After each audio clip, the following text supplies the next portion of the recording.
Hi, I'm Brian Levy. I'm a partner at Manchester Living and the host of the Manchester Living podcast. The purpose of the podcast is to help people navigate the complex maze of elder care. And there's a lexicon of elder care terms on our website at manchesterlivingpodcast.com. Today, we are doing something a little different. I'm talking to two family members who have two family members of residents at Manchester Care Homes. So today's new and noteworthy, again, is a little different. We're going to do a virtual tour of Manchester Care Homes. Welcome to Manchester Care Homes. We have 4 custom purpose-built homes in Dallas. Imagine a mansion with 8 master bedrooms in a neighborhood setting. All 4 care homes are practically identical on the inside and out. They are located starting near Coit and Campbell, one near Spring Valley and Hillcrest, another at Bodecker and Royal, and our East Dallas care home is near Casa Linda by White Rock Lake. Each home has a full kitchen, living area, and a staff to meet your every need. Meals are prepared family style. People wake up at different times and enjoy different cuisine. Breakfast is a la carte, lunch is around noon with a set menu, and dinner is around 5 with a set menu. We have a variety of food in the house to accommodate those who might want an alternate meal off menu. We also keep residents' favorite snacks in the house. Health and nutrition are our primary focus. Our home is your home, and the home of our residents' families. We encourage visits, whether spontaneous or scheduled. We often have families join for activities and meals. We encourage that. Each room has a TV and cable supplied by Manchester. Families are responsible for furnishing their own rooms. We do this to allow each resident a comfortable and familiar environment, as if they are home. They are home. We work with a few concierge medical practices and have a full-time director of nursing on staff who rotates throughout each house daily.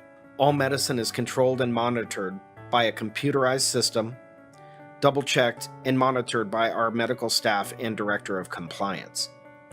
We also take vital signs daily for each resident. Our nurse is in constant touch with the staff on duty to ensure continuity of care. We provide home-cooked meals. Each resident provides us with their favorite meals so we can incorporate them into the menu rotation. As I mentioned, there's always food in the house. We even have a sonic ice machine. There's a salon on site. Spa day is one of the favorites amongst residents. Other activities include puzzles, movies, music therapy, reading on the patio, fresh air in the yard, pet therapy, and exercise. The residents and staff enjoy visits from family and friends. Our staff is trained to work with each resident one-on-one to meet their individual needs. We welcome you and your loved ones into our community. Call today for an assessment and tour.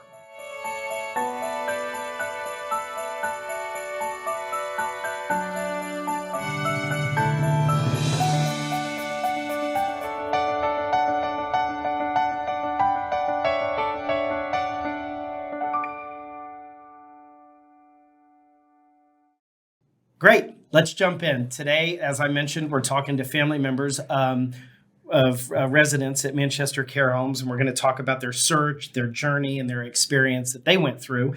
I'd like to introduce Sue Weiner. Sue's 103-year-old mother-in-law, Branya, who survived 2 pandemics and the Holocaust, lived independently until she moved to Manchester Care Homes in January of 2021, directly from Pennsylvania. She is a mother, a grandmother, a singer, a registered nurse, and a dog lover. She's also an expert rummy cube player. So welcome, Sue. Thank you for being here today to talk about your experience. Thank you. David Dezina, welcome to the show. David's dad, Richard, is an 88-year-old Princeton graduate and a former investment banker. Richard married Joanne in 1962. They were married for 57 years and have 4 kids and 8 grandkids. Richard and his wife Joanne lived independently before a brief stay at an assisted living facility before they moved to Manchester in 2019. Joanne passed away a few years ago, and Richard continues to thrive and enjoy each and every day. He has a contagious laugh, a love of food, and knows most of the lyrics to the tunes of his generation. Welcome to the show. Thank you for having us. You. I bet. All right. This is a little different. I've never interviewed family members. It's usually industry experts and thought leaders. And now y'all are the industry leaders and thought leaders of navigating the complex maze. So thank you. I almost called you Richard. You look a lot like your father. David, what were the indicators or triggers that pressed you to consider assisted living? Just the needs that we saw in my parents as they were aging and some diagnoses that they had regarding their memory. And we, just as a family, got together and we had been talking about it, knowing that this was coming for years, and got together and just said, hey, now's the time when we went through that process. Intuitively, you knew. Intuitively, we knew, but it's still emotional. Like there's not, even though you try and make an emotional decision in a non-emotional time, it was still very emotional. And we had to make that decision to move them out of the house and from independent living and into a more assisted living, and now into more care than just assisted living. Sure. Sue, Branya was living in Pennsylvania, walking to the JCC every day by herself, and then all of a sudden we get a call from you and Marcel. Right. Well, she was in Pittsburgh. She had her own apartment. She's fiercely independent, and she had a couple of falls, but nothing that really warranted serious intervention at that point. But then she fell and broke her hip. So at that point, she was in the hospital. They did surgery. And she was in rehab, and we knew there's no way that she could go back to her apartment. And it was a really tough decision. We didn't even know she was going to survive this fall. It was that serious at the time. And her will to live was, she struggled. But then she started recouping, and the kids said, well, pick one of your kids. Where do you want to live? Wow. So did you guys lead the charge? I mean, you and Marcel? Well, not Marcel, his brother Sam, and his sister Rosalind. They were all together. Mm-hmm. And Branya picked Marcel. And so we said, okay, Dallas, here we come. And I started doing the research. At that point, I made tons of phone calls. And talked to friends, and then I finally got through to Paul Markowitz, and he helped guide me. We did a lot of interviewing.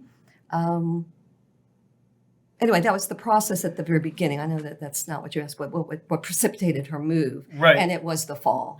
We had to bring her here. Okay, yes. And so you mentioned Paul. That's actually one of the next questions, and I want to talk to you guys. So the next question is really: did you work with a senior advisor or conduct the search your own? And let me just for viewers to understand, a senior advisor are paid by the properties. They're almost like placement agents. They hate that term, but they're placement agents to help people like you guys with your search, to help you navigate AL, IL, CCRC. Where do you want to go and what do you want to do? And then they'll help narrow it, take your budget, your criteria, and work with you to contact people like me.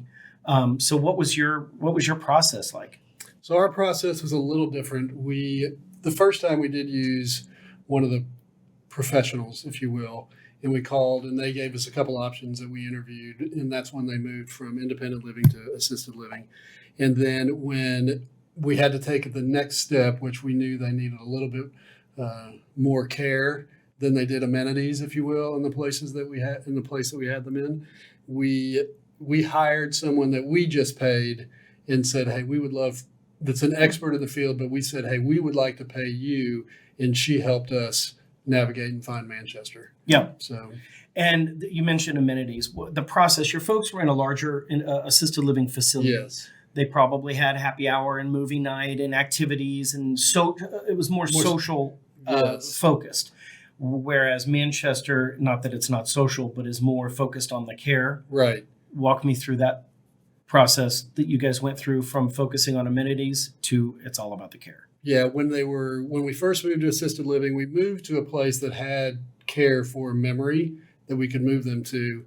And we ended up moving them up to that floor during their stay there. But what we found there is my brother, I have two brothers and a sister, a brother here local, Doug. He and I felt like we were spending more time going to do well care checks, if you will, and not getting time to just sit and visit with our parents.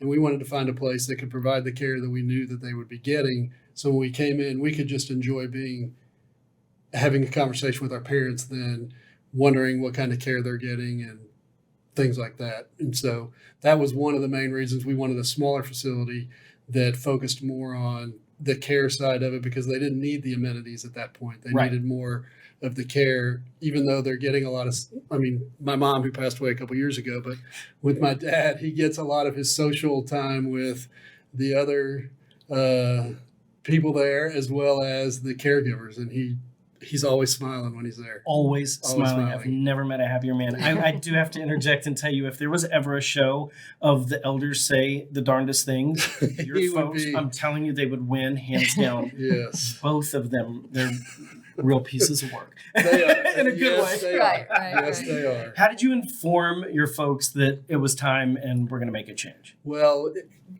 early on, my mom had known that, her family has a history of memory care or memory needs as when aging with dementia that was in her family. And so they took steps in their early 70s to say, hey, we're going to take steps to know that we're going to need to care for ourselves. And they actually took out a long-term care policy, knowing that eventually they're going to need a higher level of care, and say, hey, we know we're going to need it. We have this available to you to use for our future. And so those conversations were great when we were reminding our parents, like, hey, you knew this was coming. You set this up for yourselves. You cared for yourself, loved each other well, knowing that you were going to need this. And it gives us the opportunity to afford great care for them in an amazing facility. I love it. And Sue? Well, Branya, Paul Markowitz, we could go back to that, assisted us and gave me some fabulous insight on questions that I needed to be asking for Branya. And I did tons of phone calls. I mean, people, who do you know? Who have you talked to? Where have your parents been? What did you like? What didn't you like? And we did visit other places.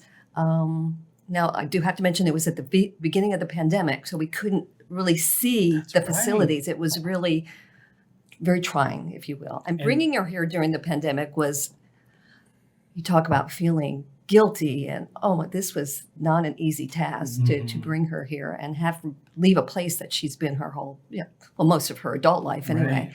Right.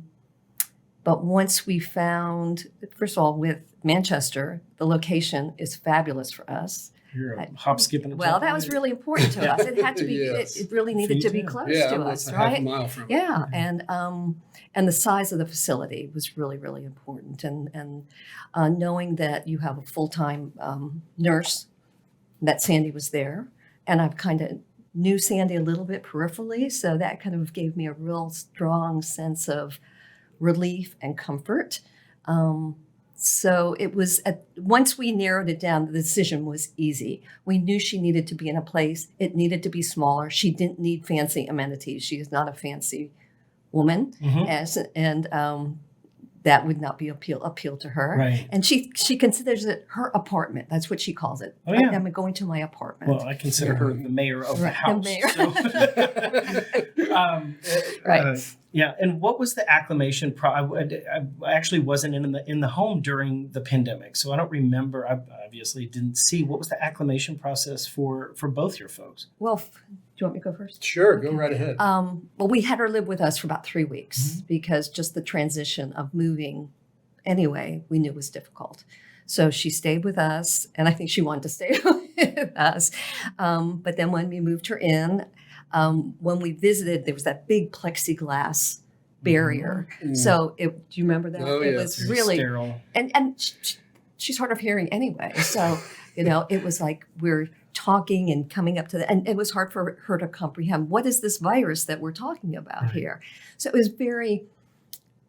was sad every time we were there, and it was hard because you just wanted to be with her, and you couldn't really come and hug and touch too much at that point in time. Did the staff help facilitate? Oh, they were with, fabulous. With, FaceTime and things like that.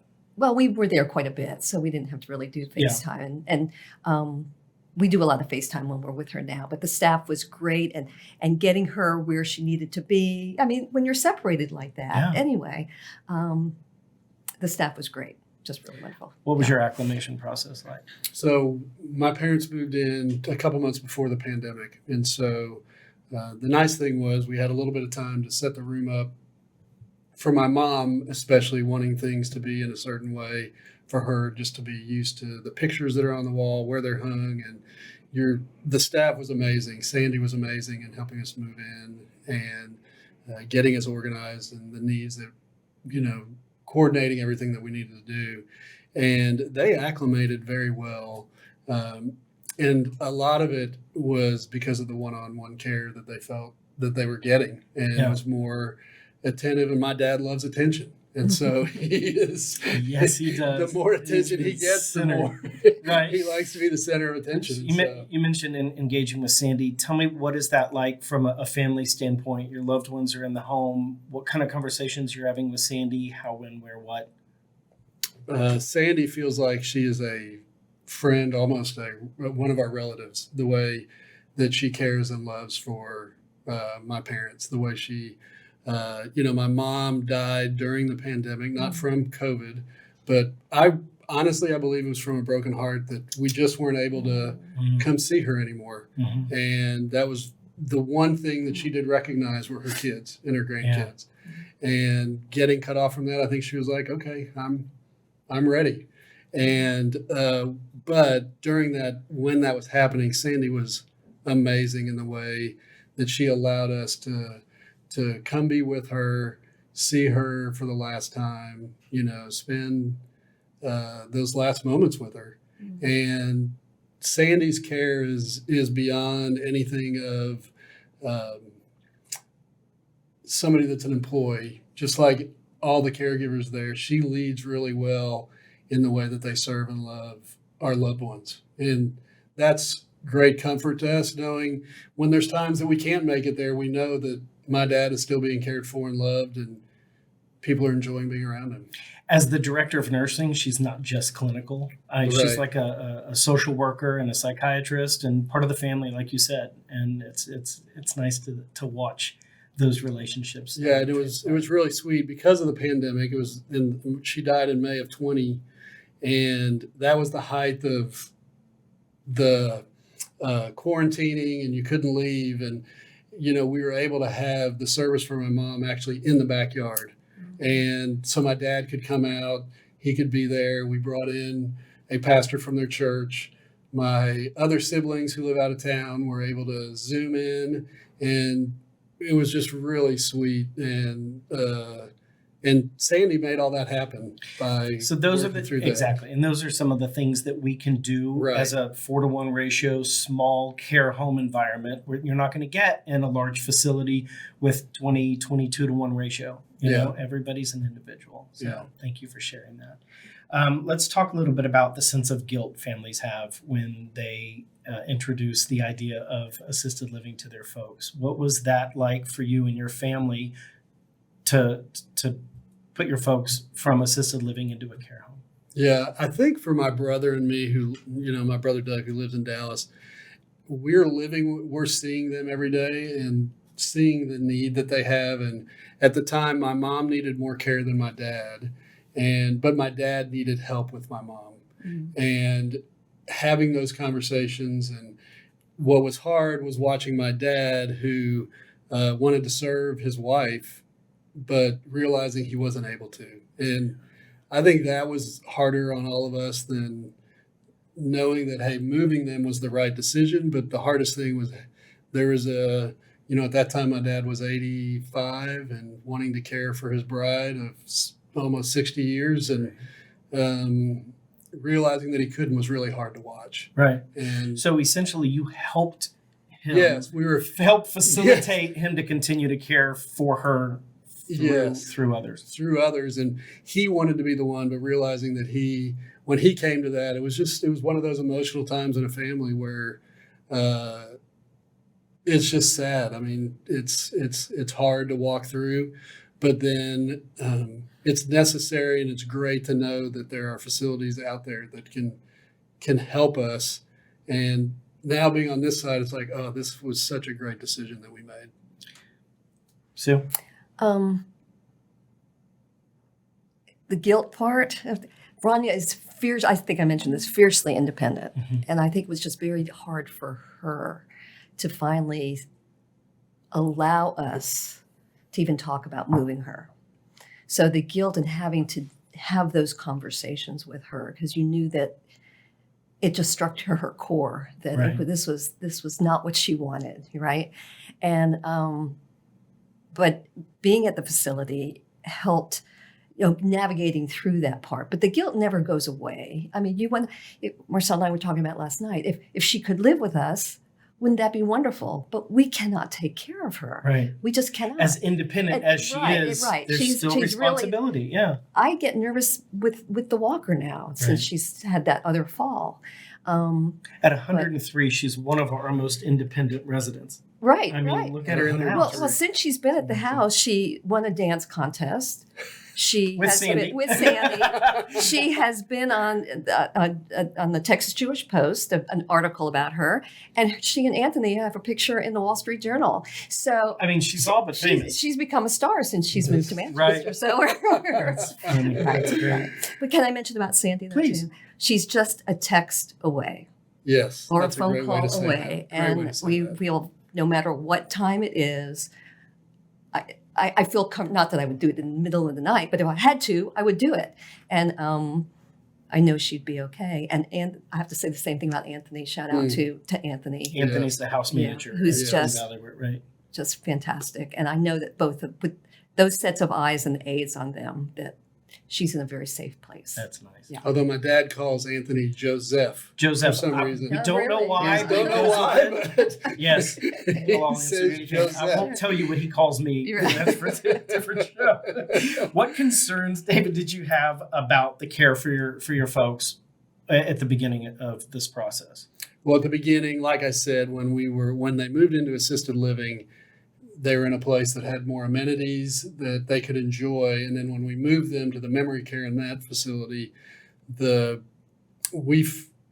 was a larger facility and the ratio was higher for caregivers to what my parents needed. And as I shared that my brother and I felt like we were doing more well care checks than we were, visits. Mm-hmm. And that's when we realized, okay, we had heard that there were smaller facilities, but we just didn't know where to start. And that's where we got some help. And what's interesting is when we found out about Manchester, it literally is around the corner from our house. And so nice. it provides which I had no idea was there because it blends in with the neighborhood, which also when my mom walked in the first time, she was like, I feel like I'm at home. And that was also comforting because the others just, as much as they try, they're in large buildings and they try and make them feel as comfortable as they can, but it does feel a little bit less homey than a natural house where you come around a dining room table to eat dinner and the kitchen is right there. You're smelling the food as it's being cooked. You're watching them make the food and you're in the living room and visiting with the others that are there. And so it's just the smaller environment was great for our family. I love that. What concerns did you The guys? concerns, well, it's still a concern, not concern about the facility, but with Branya it's the transition we were talking about a little bit, the confusion. Like, Mhm. why am I here? Mhm. What is this place? Even though sometimes she'll say, oh, it's my apartment, Right. but it's like, why am I here? And where do I live? Because sometimes she gets confused. Is it Pittsburgh? Is it Romania? And so that ties in with that guilt that you asked about earlier. Mhm. And we still deal with that though too. Sometimes she'll go, where am I and why am I here? And when You she know? gets confused, she starts speaking Romanian. So we know she's That's confused because exactly we can't right. understand. Or Yiddish or Yes, whatever. whatever, Right, sure. whatever. Right. With regards to the entire process, what would you do differently today with the benefit of hindsight? For us, I think what we would do differently, what we've talked about, is we would have started the process sooner for my parents. And I think that would have helped them because at the time that we started it, my mom was in the middle of knowing that she was suffering from dementia, but also living in the reality of knowing what was going on. And so when she would go between confusion and understanding, it caused anger. And, she had angry outbursts and that's not my mom. My mom just Right. wasn't an angry person, but it's the realization that she's losing control and starting the process earlier when she could understand it more would have helped from also my dad, because he was I think he was covering a little bit of what we couldn't see because he was living with her every day, Yeah. but also having those conversations earlier and maybe moving the process along a little sooner than we did. I think is that's the an one important thing. point. Yes. Parents do try to protect Yes. each other Yes. from the adult children. No, mom's fine. Dad didn't forget that. But the Yeah. reality is it's time to start Yes. having this conversation. And I do think as kids, you also want to live in a world where your parents are living independent. Like you remember your parents when they taking care of you and doing the things for you and always being there. They're a phone call away. And then when you go into that transition of them, of realizing the need and the care that they have, it does, you also feel a little bit like, I want to give them as much as I can, as much independence as we can. And so, but I would say if we had started it a year earlier, it would have been a little bit easier for them when we made that big transition of the move. Sure. Hindsight. I don't think we could have done anything different because it was something that was unexpected. We didn't know she was going to be moving here. Right. And I feel very confident in the research that I did and the guidance of Paul that I had and the help that I got along the way from other people who have experienced this.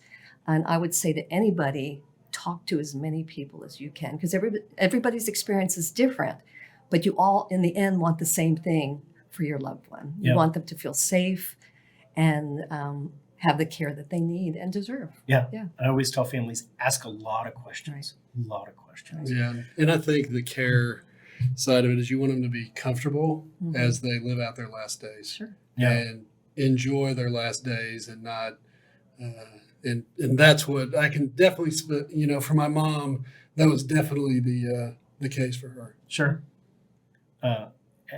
What haven't I asked you that I should? Well, it's funny as Sue has been talking. I think Sue, you and I actually talked. I think Sandy got us in touch with each possibly, other yeah. because you were probably calling to. I was calling lots of people. Yes, as a referral, right. and I would say,